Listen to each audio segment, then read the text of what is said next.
Na podlagi svojih izkušenj lahko povem, da sodelovanje z mladimi je za nas zelo velik izziv, saj vedno mislimo na prihodnost.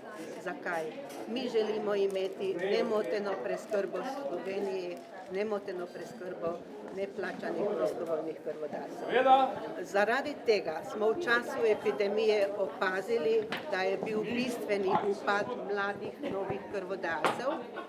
Morali smo razmišljati inovativno, zato smo predlagali dodatne inovativne ukrepe, morda tudi določene goste.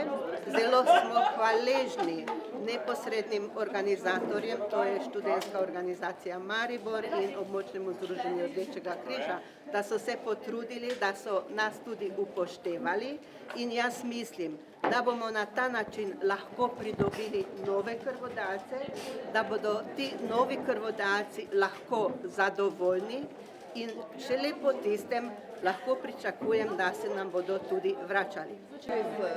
Da boste sodelovali z akcijo? Zaradi tega, ker je treba ljudem pomagati in imam tudi kri, ki je dokaj redka, A- in dosti krat prav pride in me kliče z UKC-ja, če lahko prijem darovati. In zdaj že nekaj časa nisem daroval in je Tevžek rekel, če bom dal kri in sem rekel, da bom dal kri.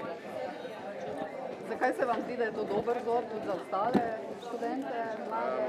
Na splošno vidim, da ljudje morajo med sabo več pomagati, biti bolj strpni drug do drugega. In če lahko nekomu reši življenje s tem, da mu podariš par deci krvi, je mislim, da to nekaj, kar je treba narediti. Lepe besede, zdaj ta spodbuda študentov vsekakor in študentkam vsekakor bo tudi pomagala, tudi drugim mladim. Ključno je, da te generacije, ki se zdaj prihajajo, prevzamejo odgovornost za stabilno oskrbo s krvjo v Sloveniji. Vsi skupaj se zavedamo, da starost omejuje darovanje krvi, da od neke starosti naprej več ne morejo ljudje darovati krvi in vse več je teh populacij, ki prihajajo v to starost.